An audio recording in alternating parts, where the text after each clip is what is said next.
Author impact. It is something I've helped countless authors make, and many authors have told me I've also made for them. In fact, today I am joined by one of those authors. Wendy Cocke is the author of Making Flex Work, and she is an avid podcast listener of mine. In fact, I bet right now she's walking her neighborhood streets in Atlanta with her dog leash in one hand and a pen and paper in the other, with her earbuds in her ear, enjoying this episode. I only know this because she told me that she's that lady who is speed walking, randomly pausing to take notes from the podcast along the way. Yes, Wendy, I can close my eyes and imagine it. Wendy is making a difference in the lives of so many, and she regularly tells me that I've made a difference in hers as well. That is such a gem and joy to hear. I've invited her to be on today's podcast to highlight some insights that authors need now to make the greatest impact possible. Let's roll.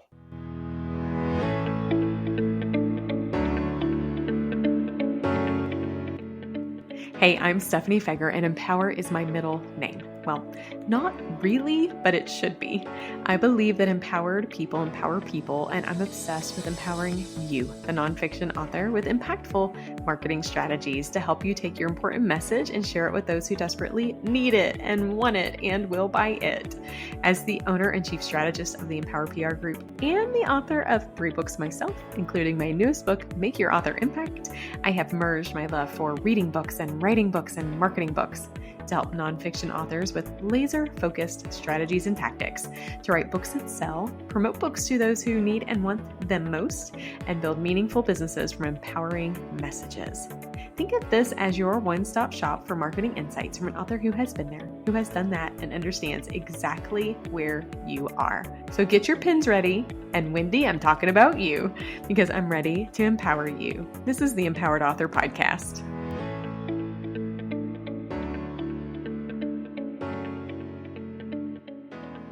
Wendy, I am so glad that you are here for lots of reasons. More than I'll be able to count. Number one, every time we get on the phone together or we chat, I just wish you were in my area so that we go out to coffee or drinks or anywhere in between, because I think we absolutely are agree. Besties. So we're definitely connected. Sister from another mister.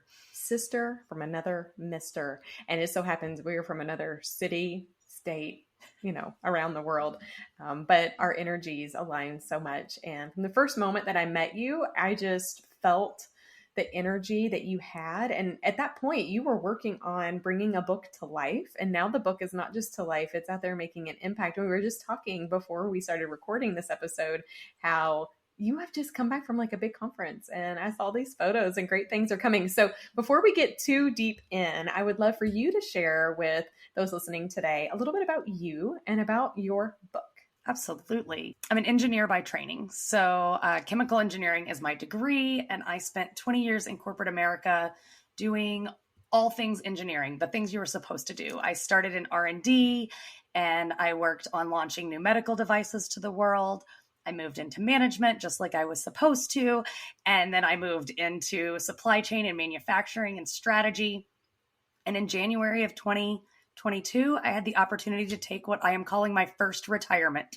Oh, I love this. It's my retirement from the corporate world, the first time. Yep. So my first retirement after 22 years as a mom with 2 kids at home. And I said, what am I going to do next? And my husband and I had dreamed about what I was going to do in retirement and what he was going to do in retirement. So when the opportunity came up, we just jumped on it.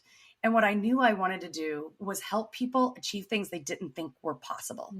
And the book I thought I was writing when I met you was around management coaching and leadership philosophies, because that seemed like what I was going to do in my retirement. For those that can't see us, I am 42 years old. So my first retirement is not young. 42 years young. But it's not my final retirement. Right? I have a middle schooler and an elementary schooler. I still have a lot of things to do. Yeah. So I started writing a book, and Kathy Fayok, who I know you and I both know, she told me to get my thesis together for my management philosophy and for this book, and then to pull everything else out. And that very first meeting, Stephanie, I walked out so angry with her because I had pulled 15,000 words out and I no longer had a book. Oh my gosh. And I panicked and I went to lunch with one of my girlfriends who runs an R&D department for a med device company. And I told her all about it. And I said, I've just paid for this book coach and now I don't have a book anymore. And she asked me what I had pulled out. And I said, well, I pulled out everything that I've done for my part-time flex work for the last decade plus. All the tips, all the things that I've done to customize my work. And she said to me in the most loving way, you big idiot, that is your book. I love friends like that who can tell you that in kind ways. Yes. She was like, that is your book. She says, write your cute management book later. But the book everyone needs right now is making flex work. Yeah. She said, as a leader, everybody is trying to figure out what is normal for now. We're not going back. This is not the pandemic is over and now we're just going to rip off the Band-Aid and life is the same. We have people who have never thought about doing their work remotely who now can't imagine not doing their work remotely. Yeah. We have managers who don't have the skills yet because we literally threw this onto them during a pandemic and just said survive. And they're not trained for this. They never had remote employees. They never had hybrid employees. Our workforce is not set up for it. And yet we all crave it. Yes, we do. Especially now you got a taster bite. Nobody wants to go back. Nobody wants to do the old way. No. And that is what making flex work does. It provides a structure for how to turn your time into data, because my engineering geeky self loves data. I spent the last 7 years doing continuous improvement and strategy. And the first words in industrial engineering are understand your current state. For non-technical people, we might call it journaling, right? We all have a different name for it, but it's about writing down what you are doing so that then you can make decisions about it. Yeah, right. Because you have to articulate it. That's right. Yeah. And so we get scared if we call it a time study, or we get scared if we say clock in and clock out, because it's not about, did I work my 40 hours? Did I work? It's about, when am I working? When am I not working? What am I doing when I'm working? Am I in my zone that is going to be where I'm most effective? If you're one of those people that needs 4 cups of coffee to be effective in the morning, that is probably not when you need that really focused analytical time. It's probably when you need to sit in those meetings that sort of bore you already. I'm calling it your zone of effectiveness of what you just said, because I like that. Yeah, there's a book out there, The Big Leap. There's one for Zone of Genius. Zone of Genius. It's not that. No, they talk about 4 zones, and your zone of genius is as entrepreneurs, or individuals rather, we should all be working in it. But I think what you were just talking about is a zone of effectiveness, right? Like, you're right. And I can imagine that the flexibility of working at home in that environment allows people to find their zone of effectiveness. Like, don't make me stay up at 10 o'clock. You will not at night. Nope. I check out. I'm tired. I have to be watching a Netflix show. Yeah. Once my children go to bed, my brain is conditioned to stop. I don't know if it is a holdover from when I was told, when the baby sleeps, you sleep. Yeah. But the minute those lights go off in the children's rooms, don't ask me to get back online. No. With the exception of, I have spent most of my career working in global organizations. So if you need me to turn on the computer and get into work mode at 10 p.m. to lead a meeting with Asia, I can do it. But that's because I've re-engaged that part of my brain that says, now I just have to do the tactical thing. Yes. But there's this idea of, when do you work best? I am useless after 3:30 in the afternoon. If you want something really done, my brain has shut off. Yeah. But if you want to call me at 6 a.m., I will get up and solve it for you. And that's why putting your time into data and writing it down is the most powerful tool you can possibly do. All I have done in this book is taken all the engineering principles around optimizing machines and supply chains and said, how can we use those to optimize ourselves in a way that I get what I want and the company gets more than that, what they want. That's a win-win. Exactly. If I say I want to stop at 2:00 because I want to go to the bus, that is not a conversation I can have with my manager. My manager could not care less about the bus. But if I say, you know what, I'm very effective in the morning, so I am willing to start a little bit earlier, you're not getting a lot out of me at 3:00 anyway. And in trade, I will log back on around 7 and take care of anything that has happened since everyone else logged off. The company wins because they've now extended the total amount of time Mhm. that people are working. And I win because I got to go to the bus stop. Exactly. Exactly. So I started working from home right before, well, several years before the pandemic when I was pregnant with my oldest, I guess. So he's 10 now. So it's been a while, but it was when working from home was not cool, right? Like companies did not Mm-hmm. like it. But I had a lot of pregnancy problems. And so because of it, I couldn't do a lot of walking. If I was walking, I was in the hospital. And so I was able medically to kind of encourage a working from home environment. But Wendy, I remember the pushback I was getting back from my leadership at that point. And I remember, about a year in talking to my leader who stopped asking questions about it because she saw the benefits. I was like, yeah, so I actually think I lost in the deal. And she's like, what? I'm like, because I'm working more hours, but I'm also being more effective. And when I have an idea, I'm able to go and jump and do it. I don't have to like get dressed and go downtown and drive, an hour each way and all of these things. It allowed me to be really, really present and also get really comfortable in this work environment. So I love what your book is all about because I also think it's supporting a culture where people are less comfortable giving away certain things of their life, right? Like I think COVID has been a blessing and a curse, obviously, but a blessing in the sense that it has reminded us all that like you work to live, not live to work. That's right. And if you can find a Absolutely. solution to allow yourself to live the life you want and work integrate it, then work becomes a vocation, a calling, like a passion instead of a clock in, clock out experience. Like I can't imagine going back really at all. I went part-time in 2010, Mm-hmm. and I kept thinking there would be a period of time where I would go back full-time. Not even in my own business today. Over here at Engineering Leadership Solutions, I do not work a full-time job because Yeah. I don't want to. I want to be able to piece all this together. Mm-hmm. Um, there's some cool psychology that has absolutely no research that I can find, but it's what I have seen over the Mm-hmm. last 12 years in the book around what people think about your presence. Right? When are you available? And it is very interesting that when people see you as available, then they just assume that you're working. Ah. So for people who, and one of the reasons that it's a flex work policy, and I encourage everybody, manager or individuals, to think about flexible work arrangements as a three words: flexible work arrangement. Don't create a new work arrangement. Make it flexible. And flexible means that I'm there when you need me and I'm not when I need to not be there. Otherwise, we just have a new work arrangement that's in concrete that nobody really wants to do Mm. and isn't effective anyway. Everything about that is just impactful, and I mean, I have to say that word because it's kind of Yes, a I big know. deal. It's kind of a word I like, and I spell impactful totally against any editor's inside okayness. And because I believe that impact has the power to not just make a impact one time, but an empowered impact. So when I say impact, it's a pact impact. And so, hearing what you're saying is brilliant because I think your message gives people who might be in a bit more of a rigid mental state on what employer employee working relationships could look like the permission to realize we're not Right. creating something new.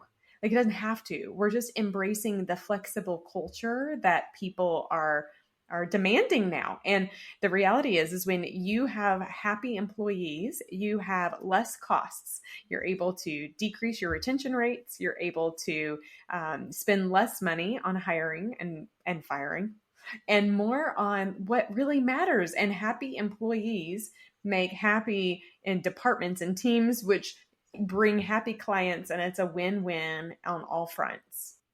For sure. It is the expense associated with Yeah. recruiting and onboarding and offboarding. It's so much that you don't think about in terms of what goes into that.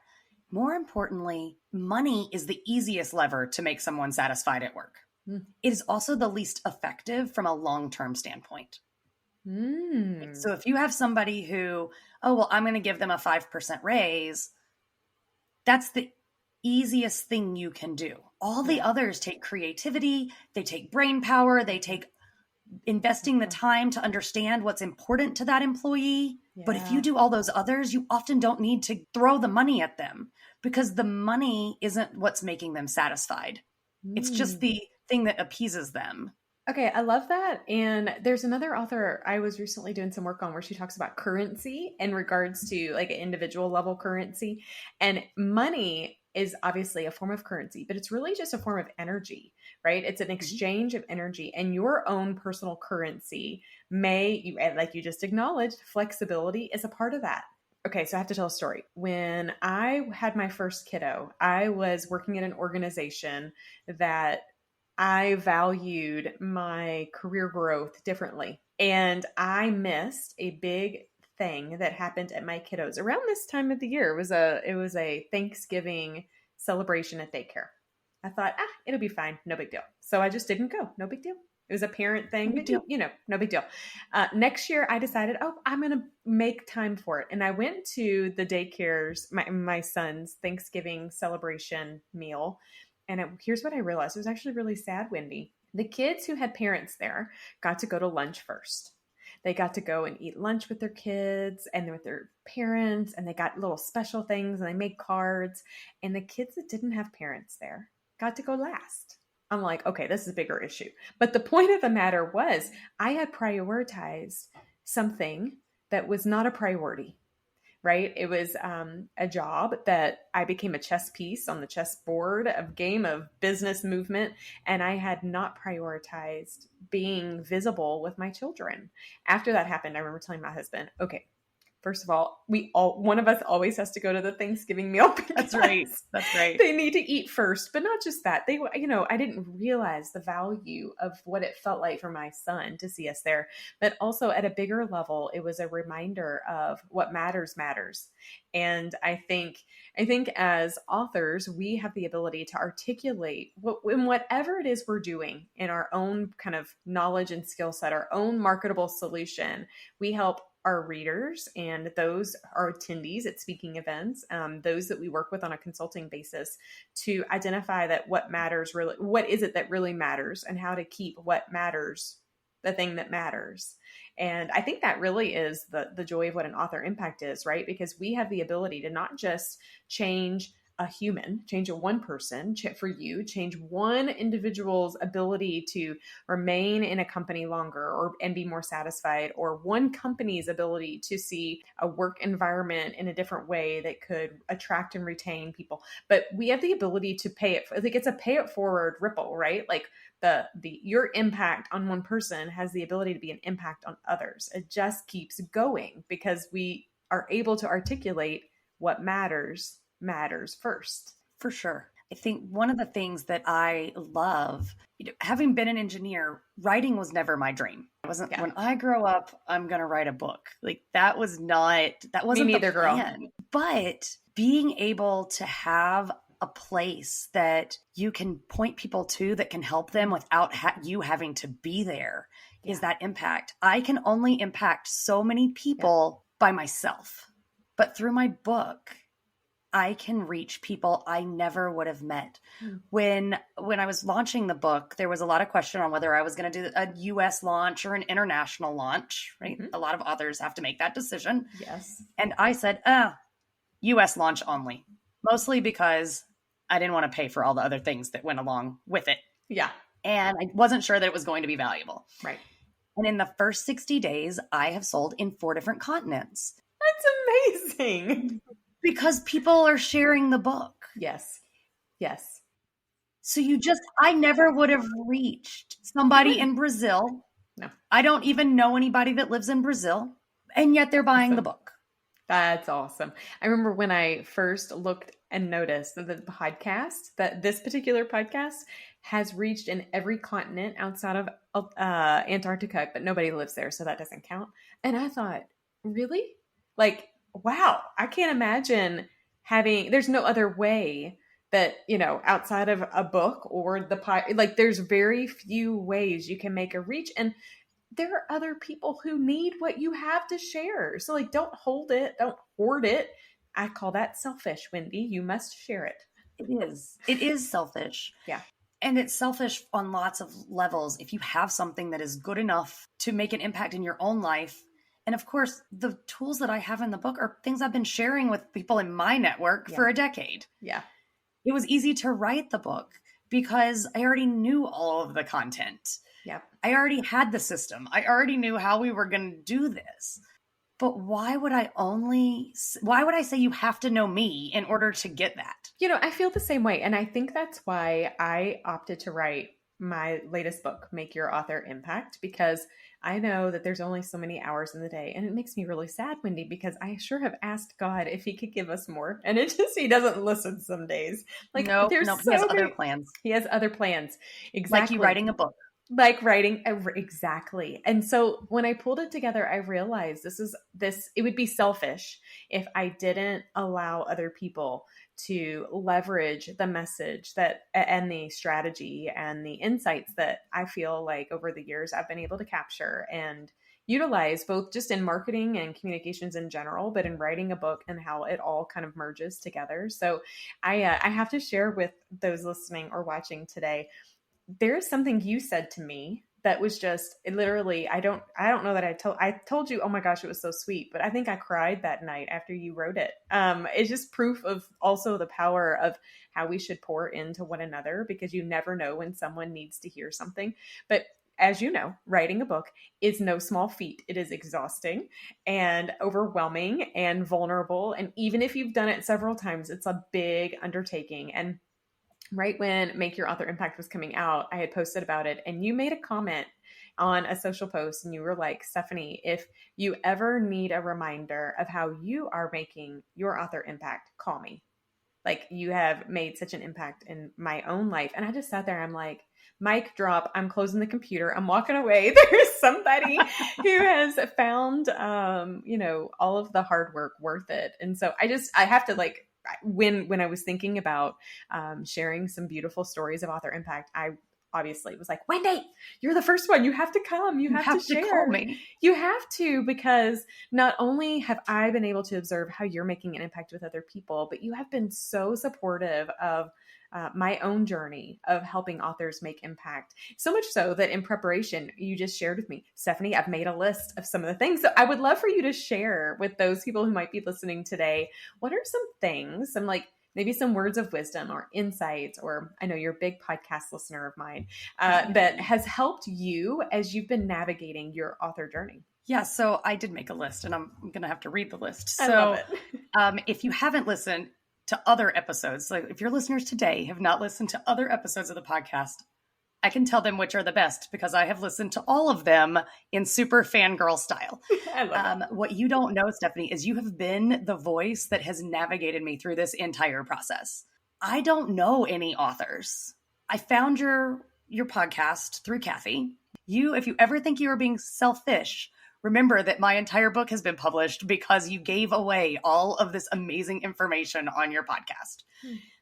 I did not know what a serif font was prior to listening to your podcast. There is a difference between serif and sans serif. Yes, ma'am. That's right. And you'll know that in my book, the text is a serif font and the titles are sans serif, because that's how I like to read. I had no idea. Brand colors. As a chemical engineer, I have not taken a single marketing class and had no idea about brand colors. And yet the consistency of the brand, we were talking about this before we started recording. My book has gears on the front of it, and my book has gears on the front of it, and it matches my earrings are geared. Did you have those earrings made, by the way? So this is my second pair of gear earrings. The first pair of gear earrings, I got them at Society of Women Engineers conference years ago. So at this big conference, they bring about 15,000 female engineers to one place for 1 week every year. And most of those are students. About 2/3 are college students working on their degrees in engineering. And they have what they call the SWE Boutique. And it is where those college students can sell things to raise money for their activities. Love it. And this particular college makes earrings out of gears that they cut in the CNC lab on campus, and they sell them. And I had this pair. So as I was going through my brand and the book. So book cover was something I learned from you, and was working with my graphic designer. Gorgeous, and we were looking by at the lots way. of different pictures that would help to bring it together. Gears were not our first option, but they were what we ended up settling on, and it felt so natural. And as I was getting ready for my author headshot photo shoot, and I listened to your episode on headshots, you and your amazing photographer had such good conversations. What was her name? Chanel. She's like the best photographer on the planet. I love her. So the tip there was the little details. Think about the Yes. little things in your photo shoot. And I grabbed my gear earrings because I knew they would match the cover of my book. I love So the it. story of the second set of earrings is this past weekend, I was at the Society of Women Engineers conference this year, and I was actually selling my book, Stephanie. I was able to sell my book to these women. And I walked through the boutique, and there was the college that had made the first pair of earrings. And you know, I had to stop and buy another pair. Oh my gosh, that is amazing. I love it. I love it. And they're super cute. And I'm looking at them right now with your book stack in the back, and they match beautifully. You knew what that episode was about. You got it, girl. Yeah. Okay. So what else did I learn? See, there was a whole list. I was building my website because I had nothing. And you did a whole series on websites. And I listened to those while I was walking neighborhoods while my kids were in baseball and softball practice, which is not uncommon in the suburbs of North Atlanta to be walking and listening to a podcast. What is very uncommon is to see the woman in her workout clothes with her podcast and a notebook. I would walk with my pen in my hand, and one of you would say something, and I would literally stop on the sidewalk and write it down and then just keep walking. So when I open a podcast episode and I say, now get your pens ready, you had it ready. I had it, and I was walking around the suburbs of North Atlanta carrying the pen and paper. I love this so much. So let's see, what else did I have? Author brand, colors. Oh, publishing options. Yes. You had an episode or two on publishing and what all that means. Yeah. So I pulled from that. I mean, literally, I felt like you were with me. You were my unpaid private coach. I love it. Throughout this entire process. I love it. You know, an early reader of the book, Wendy, made a comment that the book feels like you have a coach alongside you. And then you just confirmed it. I am a woman of I come from a background of nonprofit. So I'm just used to giving and pouring into people. And I hate ever talking about money. It irritates me. I hate that part. So I have literally built in my business structures like a podcast because it gives me the opportunity to pour into people so that I can help people and coach them. So for those listening, this is the first time I'm hearing her telling me some of this. It makes me just from the inside want to explode with happiness that I was able to do that it was able to support you in it. And I've been able to now watch the fruits of your labor. I had the ability to weigh in on your book cover. You had a couple of options. I got to got to vote on it. That was awesome. And just supporting you from the outside looking in and seeing how professional and polished and everything with your book experience has just been truly a delight too. It's amazing. And I know when I asked you to be on the podcast, you're like, yeah, are you kidding? Of course. Of course.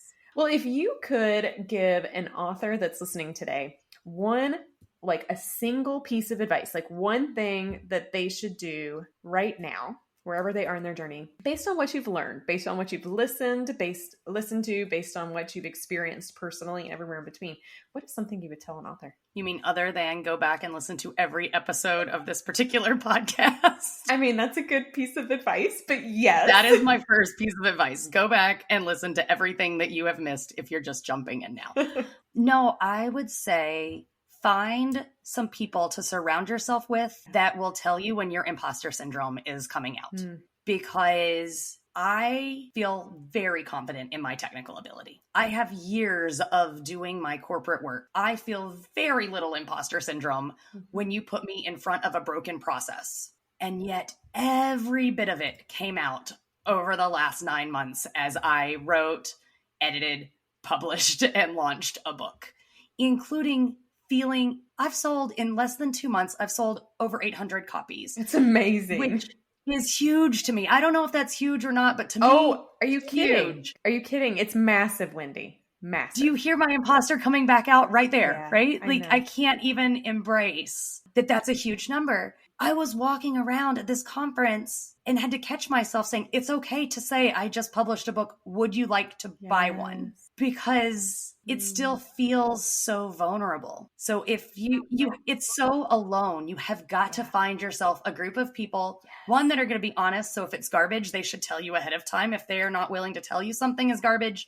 they don't count. But they need to be able to tell you when you are not being true to yourself. That's beautiful advice. And I couldn't agree with you more. It was something when I wrote my first book that I started to collect. I became a people collector, an author collector too, because the people in your life that have never written a book, they also don't understand the same depths and level of vulnerability that you're doing. The other thing about authors are we're really not competitors with one another. We are supporters of one another. Somebody poured into me. Like I had a group of authors who poured into me to help me do what I do. And now I literally feel like charged as a pay it forward process. And I'm not alone. I mean, every retreat I go to, every workshop I'm at where there's authors, 9 times out of 10, we are people who want to pour into others. Like it is a secret society of cool people who also think behind the scenes we're not nearly as cool as we know we really are, and other people think we are, but we are a cool group of people who care about, and we care about one another because we know the hours that goes into things. We know the amount of vulnerability it takes. We know the extra caffeine and the dark circles and the late nights and the worries, and we know all of that, but we also know what happens when you get to the other side. Beautiful advice, Wendy, on so many levels, because even as somebody who's published multiple books and has had the ability to help other authors, every time I publish a book, I freak out and have imposter syndrome and think, who nobody's going to buy it and all the things. And so it is real on what every if nobody level. wants to read it? What if they read it and they hate it? What if they can't believe? What if they want their money back? I kept thinking people were going to return the book. Any first-time authors, I was told to make sure that I had an option to sign books for people when I launched. And I just kept thinking, why would anyone want me to sign their book? Now, I think about the number of times I've gotten an autographed book and how special it is. And yet I could not wrap my head around my signature being special. But it is. And you're right. We just don't. And now people, they say, well, I mean, you're going to sign it, right? Of course. Now I'm going to sign it. Of course. But I think if I can throw it a suggestion, you need an episode on that, because trying to figure out what I was going to write in the books has been really complicated, because I want to write it. This is not a high school yearbook, but I feel like I am writing like a very personal message to most people. Yeah. And then I feel like I'm cheating if I don't know the person and I write something that's less personal. But you can't. You have to. It has to come on autopilot, right? And that's right. Yeah. I know what you mean, and nobody else notices or cares, my friend. No. If they honestly, some others just put their name. I think, what do I usually write in my first book? I usually write, like a one-liner, like, may your life always be filled with color, and then like a little like flower, my name. And it is one of those things where I feel like it's personal enough, but you wouldn't know if that it wasn't personal. So I wrote it down. Right. It's on my notes. Yeah. And actually, I love that. So my subtitle is defining success on your own terms. And so I usually write is either if I know the person or I've gotten a bit of their story, I'll say, keep defining success on your own terms, or I'll say best of luck defining success on your own terms. I love that. But it took a while to figure that out. Yeah. And you don't want to be at an event or an event where you have a lot of people, or in the back of a Walmart parking lot when you're selling a book there. Have you done that yet, Wendy? No, but I did sign one at the gate before my 5 a.m. flight earlier this weekend. See, so you can't overthink it, because you have to know what it's going to be. And here's my other tip to you. You didn't ask for it.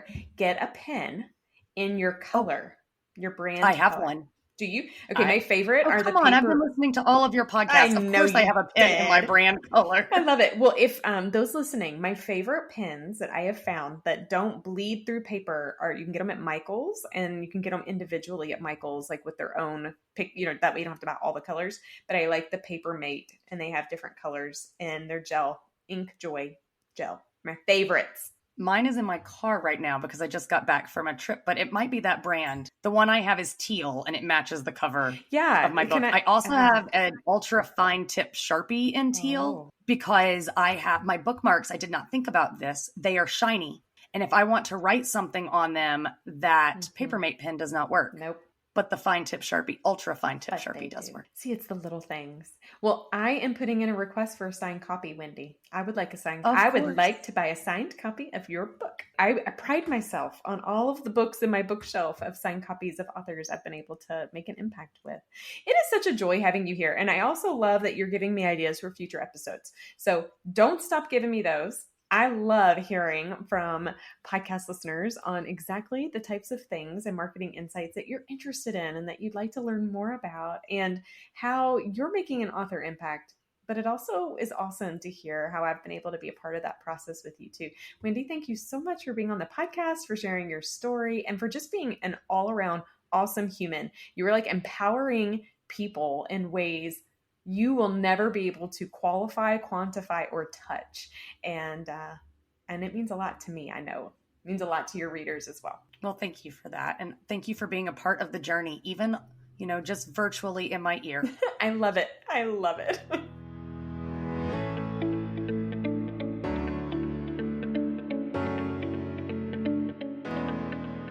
Wendy may be my fangirl, but I'm hers. I have watched her book become a bestseller. I've seen her beautiful marketing elements and assets. I've engaged with her on LinkedIn posts. Most importantly, I have seen the joy that making an author impact has on people, including the author and her. Her energy is infectious and her passion for her work is just downright amazing. Prior to pressing record today, she told me that she's in the business of women empowerment, and I believe it. However, she can empower, and however she can empower women, she's game for it. She didn't know just how her kind words have empowered me, and I didn't know how my marketing insights empowered her. It was a win-win for both of us, and that's proof of what author impact is all about. My newest book, Make Your Author Impact, Sell More Books, Increase Your Reach, and Achieve Your Why, can help you do that. I am humbled to help authors and honored to support them. Impact, however, is a two-way street. It's a pay-it-forward kind of amazing. And if you like the book, please write a review and then share the book with another author, because it may be the empowerment tool they need to help them make their impact too. All right, empowered author, you know the drill. I'm a believer that empowered people empower people. I've empowered you. Now it is your turn to empower others.